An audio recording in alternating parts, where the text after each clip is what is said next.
सभी साथियों को मेरा नमस्कार। मैं विकास कुमार लमोरी स्टडी पे आपका हार्दिक स्वागत करता हूँ।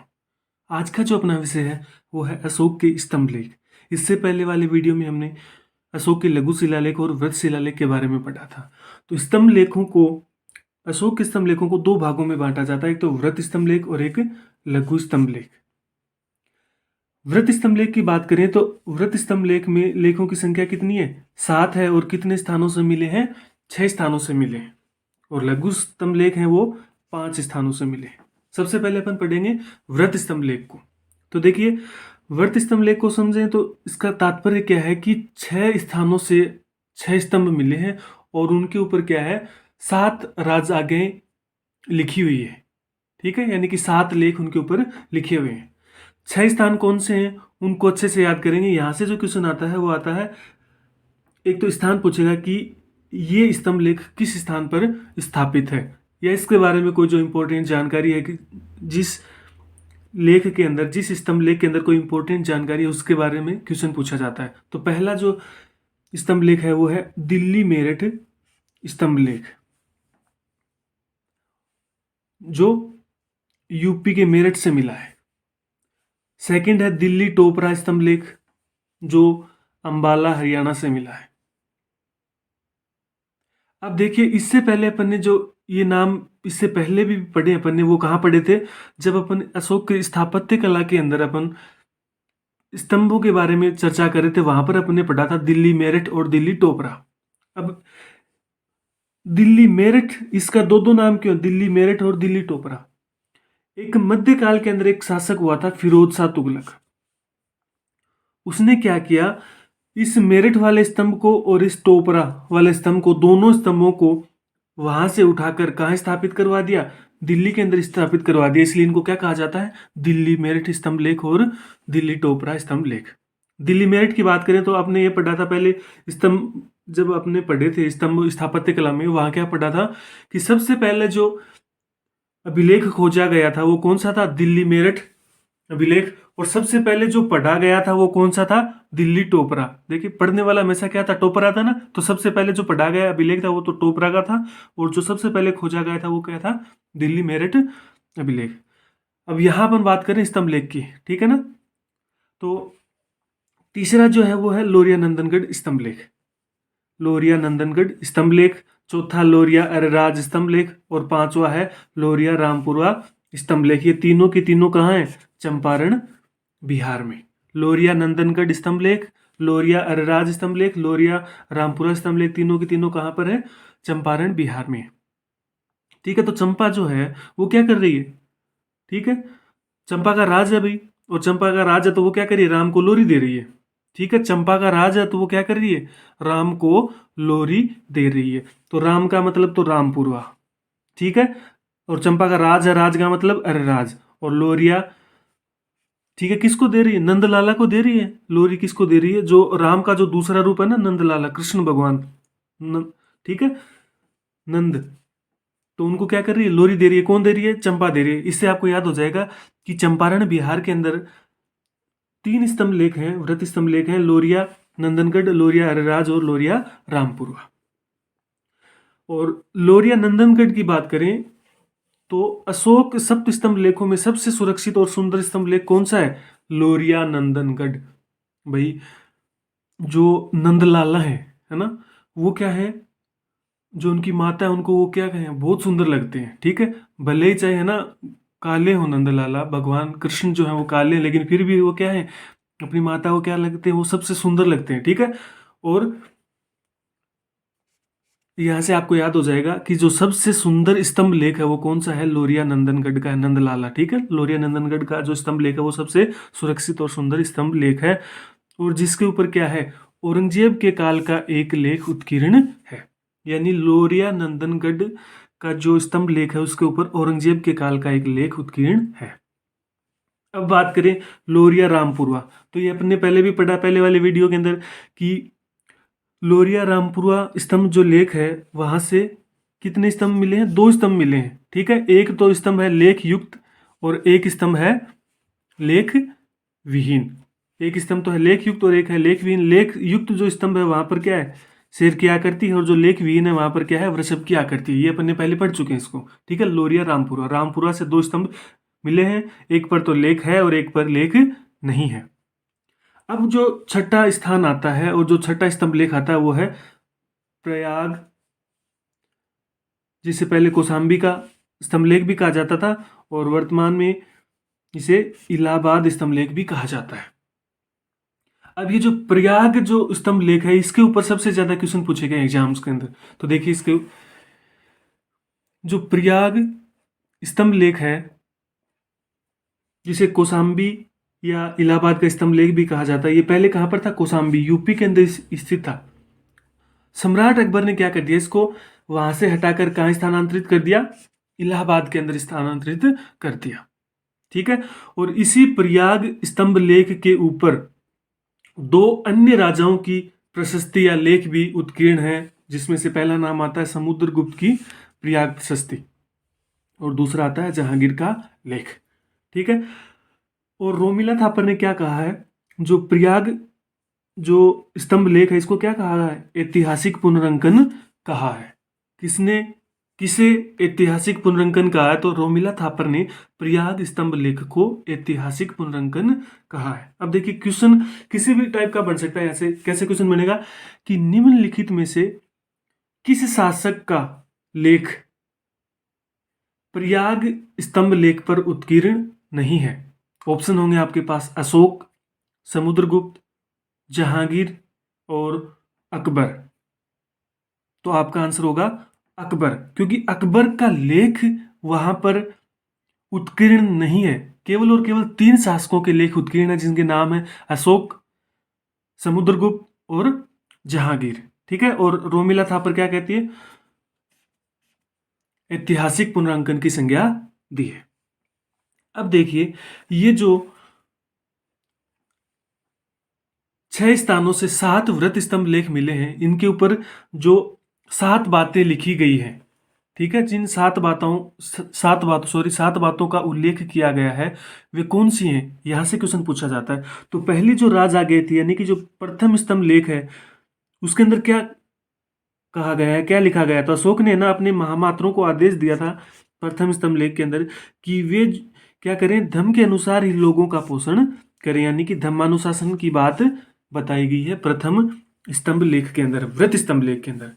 दूसरे व्रत स्तंभ लेख के अंदर क्या कहा है, कियम चू धम्मे, ये सीधा कोटेशन ही देगा कि कियम चू धम्मे किस स्तंभ लेख के अंदर वर्णित है, तो द्वितीय व्रत स्तंभ लेख के अंदर। कियम चू धम्मे का तात्पर्य क्या है कि इसमें ये बताएगा कि कियम चू धम्मे यानी कि धम्म क्या है, धम्म के बारे में बताया गया है। तीसरा जो व्रत स्तंभ लेख है, उसके अंदर 5 पापों का वर्णन है, जो कसाय है, कसाय यानी पाप, ठीक है। तो 5 पापों का वर्णन है कौन से स्तंभ लेख में, तीसरे स्तंभ लेख में। तो देखिए, एक बार में है ना आपको ये पूरे याद नहीं होंगे। जैसे आप पहले पढ़ रहे हो, पहली बार जब आप पढ़ रहे हो, तो इसमें से आपको 1 2 3 चीजें याद करनी है, ठीक है। इसके बाद में जब आप उसका दोबारा रिवीजन करोगे, तो उसके बाद में वो 2 3 चीजें और हैं वो याद हो जाएंगी। तो यहाँ से जो इंपॉर्टेंट है वो है 5 पापों का वर्णन या 5 कसायों का वर्णन किसके अंदर है, तीसरे व्रत स्तंभ लेख के अंदर है। अब कैसे याद करें, आप जैसे किसी आदमी को नहीं कहते हो क्या कि ज्यादा 3 5 मत करे, ठीक है। पापी आदमी ज्यादा 3 5 मत करे, 3 5 यानी कि भाई लड़ाई झगड़ा मत कर, क्रोध मत कर, ईर्ष्या मत कर, ठीक है। तो इसको ऐसे याद कर लो कि ज्यादा 3 5 मत करे, ठीक है, यानी कि क्रोध मत करो। तो 3 का मतलब तो क्या हो गया, तीसरा व्रत स्तंभ लेख, और 5 से तात्पर्य 5 पापों का वर्णन किस में है, तीसरे व्रत स्तंभ लेख में है। अब अगर देखो क्या करेंगे भाई, 5 पापों का वर्णन है, मतलब लोग क्या कर रहे हैं, क्रोध कर रहे हैं, ईर्ष्या कर रहे हैं, झगड़ा कर रहे हैं। अब झगड़ा कर रहे हैं, ईर्ष्या कर रहे हैं, तो क्या होगा, अशोक ने क्या कर दिया, रज्जुकों की नियुक्ति कर दी, ठीक है, ठीक है। पापियों के लिए है ना, उसने क्या कर दिया, पापियों को ऐसे मान सकते हो आप, ऐसे याद कर सकते हो कि पापियों को दंड देने के लिए उसने क्या कर दिया, रज्जुकों की नियुक्ति कर दी, ठीक है।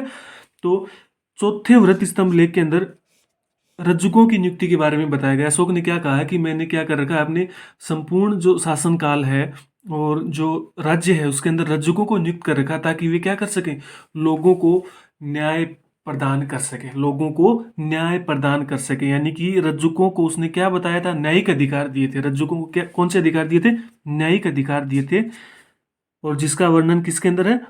चौथे व्रत शिलालेख में, सॉरी व्रत स्तंभ लेख में। इसके अलावा यहाँ पर एक बात और है, चौथे स्तंभ लेख में उसने क्या कहा था कि जिन कैदियों को मृत्युदंड की सजा दी गई है उनको 3 दिन के लिए पश्चाताप का समय भी दिया है।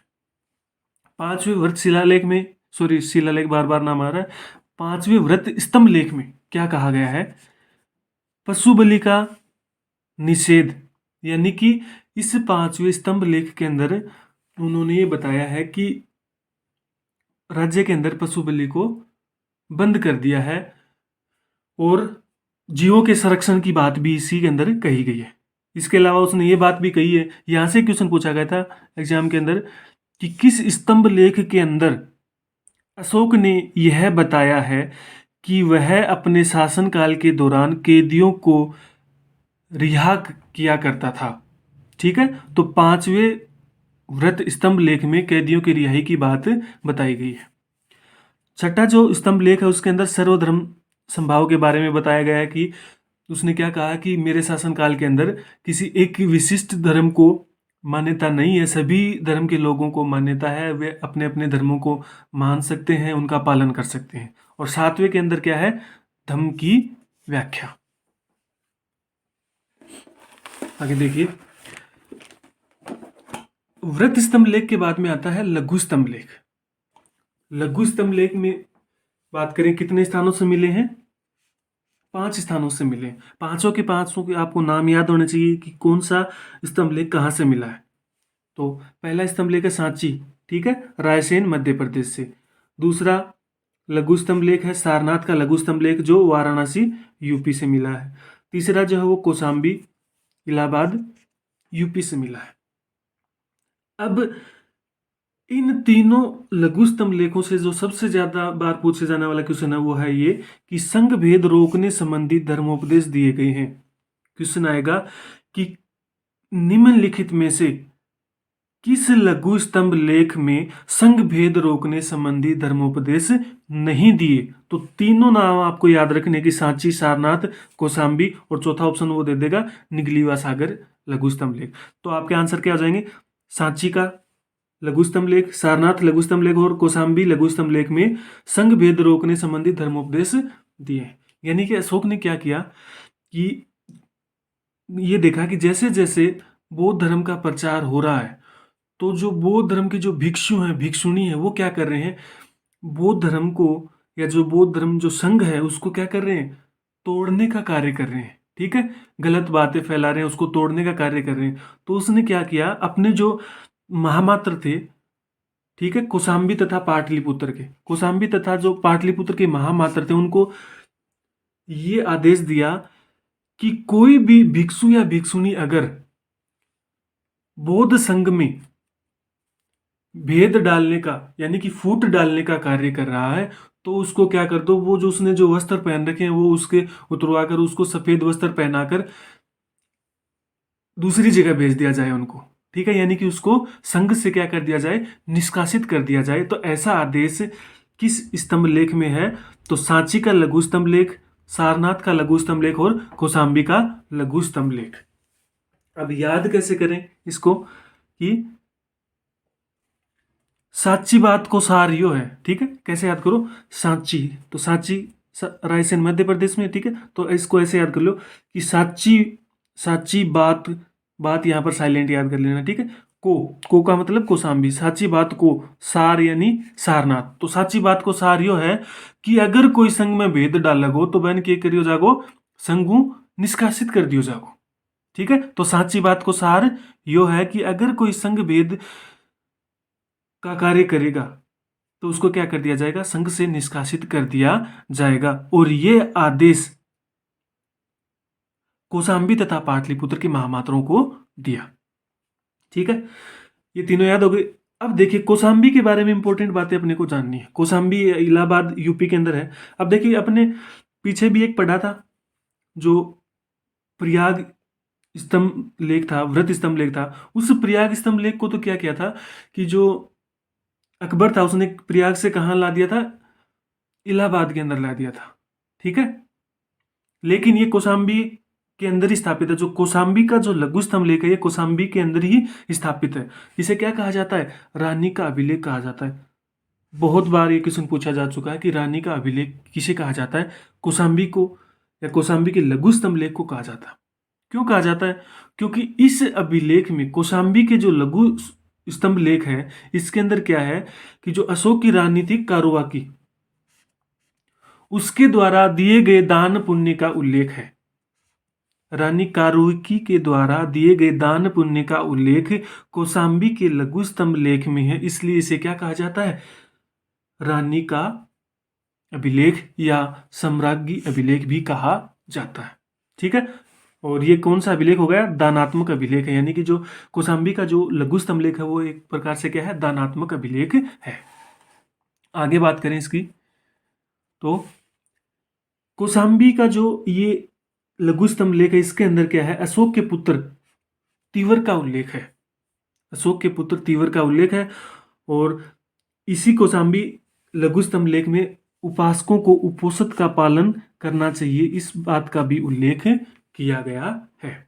तो देखिए कौशाम्बी अभिलेख के बारे में इंपॉर्टेंट बातें क्या है कि कौशाम्बी अभिलेख को रानी का अभिलेख कहा जाता है। क्यों? क्योंकि उसकी एक रानी कारुकी का उल्लेख इस अभिलेख में है, जिसने क्या किया था? दान पुण्य का कार्य किया था, इसलिए इसे रानी का अभिलेख भी कहा जाता है, दानात्मक अभिलेख भी कहा जाता है। और अशोक के पुत्र तीवर का उल्लेख भी किसमें है? कौशाम्बी लघु स्तंभ लेख के अंदर है। चौथा जो अपने को पढ़ना है वो है रुमीनदेई लघु स्तंभ लेख। ठीक है, कहाँ से प्राप्त हुआ है? नेपाल की तराई से प्राप्त हुआ है। रुमीनदेई लघु स्तंभ लेख, रुमीनदेई लघु स्तंभ लेख। ठीक है, अब इस अभिलेख में, इस लघु स्तंभ लेख में देखिए मैं यहाँ पर एक नाम ले रहा हूँ अभिलेख। अभिलेख का मतलब तो क्या है कि इसके ऊपर कुछ स्क्रिप्ट लिखी हुई है, लेकिन वो है कैसा? स्तंभ लेख है। ठीक है, तो इसको समझ जाना कि है तो कैसा? स्तंभ लेख है, लेकिन इसके ऊपर लेख लिखा हुआ, इसलिए उसको मैं क्या बोल रहा हूँ? अभिलेख बोल रहा हूँ। तो रुमीनदेई जो लघु स्तंभ लेख है, इस अभिलेख में या इस स्तंभ लेख में क्या बताया गया है कि अशोक ने अपने राज्याभिषेक के 20वें वर्ष लुम्बिनी की धम्म यात्रा की थी। राज्याभिषेक के 20वें वर्ष लुम्बिनी की धम्म यात्रा की थी। और लुम्बिनी कौन सा स्थान है? जहां महात्मा बुद्ध का जन्म हुआ। तो अशोक ने अपने राज्याभिषेक के 20वें वर्ष लुम्बिनी की धम्म यात्रा की। अब धम्म यात्रा की तो वहां पर उसने क्या कर दिया? एक जो धार्मिक कर था, बलि नामक धार्मिक कर था, उसको तो हटा दिया, यानी फ्री कर दिया। वहां की जो जनता थी उसको बलि नामक धार्मिक कर से क्या कर दिया? फ्री कर दिया। ठीक है, यानी बलि कर हटा दिया। जो भू राजस्व कर था, जिसे क्या कहा जाता था? भाग, उसको 1/6 से घटाकर कितना कर दिया? 1/8 कर दिया। यानी रुमीनदेई लघु स्तंभ लेख में उल्लेखित है कि अशोक ने लुम्बिनी की यात्रा की, धम्म यात्रा की, और वहां पर बलि नामक कर को तो क्या कर दिया? हटा दिया, और भाग नामक कर को 1/6 से 1/8 कर दिया। अब देखिए यहां से क्वेश्चन कैसा आता है। यहां से क्वेश्चन आता है कि अशोक ने लुम्बिनी यात्रा के दौरान भाग को घटाकर कितना कर दिया? तो 1/6 से 1/8 कर दिया। अब इसे क्या कहा जाता है? आर्थिक अभिलेख भी कहा जाता है। आर्थिक अभिलेख भी कहा जाता है। क्यों? क्योंकि इसमें अर्थ की बात की गई है। देखिए जितने भी अभिलेख हैं, जितने भी स्तंभ लेख हो रहे हैं, उनके अंदर क्या था? प्रशासन के बारे में बताया गया था। लेकिन एकमात्र ऐसा स्तंभ लेख है, एकमात्र ऐसा अभिलेख है जिसमें क्या किया गया है? अर्थ के बारे में बताया गया है। ठीक है, यानी रुपए पैसे की बात की गई है। ठीक है, इसलिए इसको क्या कहा गया है? इसको क्या कहा गया है? आर्थिक अभिलेख भी कहा गया है। और नाम क्या है लेख का? रुमीनदेई लघु स्तंभ लेख। अब देखिए इसी स्तंभ लेख के अंदर बुद्ध को क्या कहा गया है? शाक्य मुनि कहा गया है। रुमीनदेई लघु स्तंभ लेख में बुद्ध को क्या कहा गया है? शाक्य मुनि कहा गया है। अब देखो इसको याद कैसे करें। देखो रूमी, तो इसको कैसे याद कर लो? रूपी। ठीक है, रूपी, देई का मतलब देव है ना, रूपी देई किसको? मुनि को। जो मुनि होते हैं, ठीक है, उनको क्या देव? रूपी देव। ठीक है, तो ऐसे याद कर लो, रूपी दे किसको? मुनि को दे। तो रूपी से तात्पर्य तो हो जाएगा कि आर्थिक है। ठीक है, रूपी का नाम आते आप क्या समझ लोगे कि ये कौन सा अभिलेख है? आर्थिक अभिलेख है। ठीक है, और बुद्ध को क्या कहा गया है? मुनि कहा गया। तो मुनि को है ना रुपये दे, मुनि को रूपी दे, रूपी का मतलब रूमी, ठीक है। तो आर्थिक अभिलेख है, और बुद्ध को क्या कहा गया है, शाक्य मुनि कहा गया है। अब जो पांचवा है जिसके बारे में अपने को पढ़ना वो है निगलीवा सागर का लघु स्तंभ लेख। निगलीवा सागर का लघु स्तंभ लेख जो कहाँ से मिला है, नेपाल की तराई से मिला है। इस लघु स्तंभ लेख में क्या बताया है कि अशोक ने अपने राज्याभिषेक के 14वें वर्ष कनक मुनि का जो स्तूप है उसका क्या करवाया, संवर्धन करवाया तथा उसके आकार को दुगुना करवाया, ठीक है।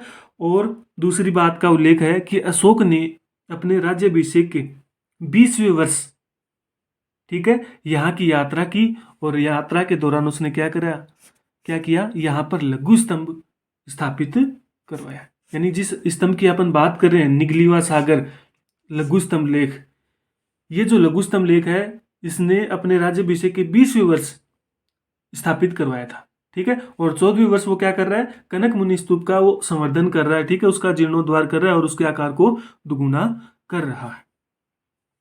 इसके बाद में जो अपन पढ़ेंगे वो है गुहा लेख। देखो गुहा के बारे में आपने पहले पढ़ चुके, पहले वीडियोस के अंदर अपने पढ़ा है कि जो मौर्य काल है उसके अंदर 7 गुफाओं का निर्माण किया गया था, ठीक है, 7 गुफाओं का निर्माण किया गया था। और इन गुहाओं का निर्माण जो था वो किसके लिए किया गया था, आजीविकों को दान देने के लिए किया गया था। सबसे ज्यादा बार जो पूछा जाने वाला क्वेश्चन वो यही है कि गुहा दान किया गया वो किसको किया गया, आजीविकों को। देखिए यहाँ पे क्वेश्चन कैसा आएगा, निम्नलिखित में से अशोक ने या उसके पुत्र दशरथ ने किसे गुहा दान दिया। ऑप्शन में होगा बौद्ध, जैनियों को, हिंदुओं को, आजीविकों को। तो आपका आंसर होगा आजीविकों को, ठीक है। आजीविकों को दान देने के लिए ही गुफा निर्माण किया गया। गुहा लेख में गुहाओं के बारे में अपन पहले वीडियोस के अंदर पढ़ चुके हैं, वहां से आप देख सकते हो उसको दोबारा कि बराबर की पहाड़ियां जो थी बिहार के अंदर और जो नागार्जुन की पहाड़ियां, ठीक है, वहां पर गुफाओं का निर्माण किया गया, चट्टानों को काटकर गुफाओं का निर्माण किया गया। और उन गुफाओं के अंदर, उन गुफाओं के ऊपर क्या है, लेख भी उत्कीर्ण है, जिसे क्या कहा जाता है, गुहा लेख कहा जाता है। बराबर की पहाड़ियों में 4 गुफाएं थी, जिनमें से 3 का निर्माण तो किसने किया था, सम्राट अशोक ने। और चौथी जो गुफा थी लोमस ऋषि की, उसका निर्माण किसने किया था, अशोक के पुत्र दशरथ ने। नागार्जुन पहाड़ियों में 3 गुफाएं थी, गोपिका, बह्यक और वददिका। इन तीनों का निर्माण किसने करवाया था, दशरथ ने करवाया था, ठीक है। और यहां से भी क्या है भाई, ऐसे पूछ ले कि सुदामा गुहा से किसका अभिलेख मिला है, तो किसका अभिलेख मिला है, क्योंकि ये तीनों जो गुफाएं हैं, सुदामा गुफा, कर्ण चौपड़ गुफा और विश्व झोपड़ी गुफा, ये तीनों किसके द्वारा निर्मित की गई थी, अशोक के द्वारा बनाई गई थी। तो ये किसका लेख हो जाएगा, यहाँ पर अशोक का लेख हो जाएगा। और बाकी जो 4 के बारे में पूछे तो आप बता दोगे दशरथ के अभिलेख मिले। बराबर की पहाड़ियों वाली जो गुफाएं हैं जो अशोक के द्वारा बनाई गई थी, इसको याद करने की ट्रिक मैंने आपको बताई थी कि अशोक इतना महान था कि उसने सुदामा और कर्ण दोनों को झोपड़ी दान की थी। सुदामा और कर्ण दोनों को झोपड़ी दान की थी। तो आज इस वीडियो में अपन ने अशोक के जो गुहा लेख थे, स्तंभ लेख थे, उनके बारे में पढ़ा। तो यहाँ पर क्या हो जाता है कि जो मौर्य कला के अंदर जो भी मौर्यकालीन कला थी वो संपूर्ण समाप्त हो जाती है। इसके बाद में अपन जो पढ़ेंगे वो पढ़ेंगे साहित्य के बारे में, ठीक है। तो एक बार थोड़ा सा रिवीजन करवा देता हूँ आपका कि अपन ने इस 3-4 वीडियो के अंदर क्या पढ़ा है। सबसे पहले जो अपन ने पढ़ी थी वो लोक कला और राजकीय कला, ठीक है। और लोक कला के अंदर अपन ने पढ़ा था जो यक्ष यक्षिणी की मूर्तियां हैं, ठीक है। उसके अलावा जो मृण मूर्तियां हैं, और वो जो मृण मूर्तियां हैं वो यूपी के अयोध्या से सबसे ज़्यादा मिली हैं, यूपी के अयोध्या से मृण मूर्तियां मिली, ठीक है। और यक्ष यक्षिणी की जो बात करी थी अपन ने कि मणिभद्र की मूर्ति कहाँ मिली थी, परखम से। ऐसे याद किया था कि भारी भरकम, ठीक है, मणिभद्र। और जो यक्षिणी की जो मूर्ति थी वो कहाँ से मिली थी, चाम्रग्राहिणी यक्षिणी की मूर्ति, ठीक है ना, चाम्रग्राहिणी यक्षिणी की मूर्ति में। उसके अलावा राजकीय कला के अंदर बात करें तो अपन ने स्तूप पढ़ा और स्तंभ पढ़े, ठीक है। तो सबसे उत्कृष्ट या सबसे अच्छा जो स्तंभ है वो तो है सारनाथ का स्तंभ। और स्तूप की बात करेंगे तो सबसे अच्छा उत्कृष्ट स्तूप कौन सा है, सांची का स्तूप। उसके अलावा इस वीडियो में अपन ने पढ़े स्तंभ लेख के बारे में। और सबसे सुरक्षित जो स्तंभ लेख है वो कौन सा है, लोरिया नंदनगढ़, ठीक है। यानी कि भाई सुरक्षित क्यों है, नंदन यानी नंदलाला, ठीक है। और उसको उसकी माता क्या कर रही है, गोद में रखकर है ना उसको लोरी दे रही है। यानी कि भाई बच्चा जो है वो क्या कर सकता है, सबसे ज्यादा सुरक्षित कहाँ महसूस कर सकता है, अपनी माँ की गोद में, जब वो लोरी ले रहा हो, ठीक है। तो लोरिया नंदन का जो स्तंभ लेख है वो कैसा है, सबसे सुरक्षित स्तंभ लेख है। धन्यवाद, मस्त रहिए, पढ़ते रहिए, ठीक है। सफलता जरूर मिलेगी आपको। अगर ये वीडियोज आपको पसंद आते हैं तो इनको लाइक, शेयर और चैनल को सब्सक्राइब करना ना भूलें। धन्यवाद।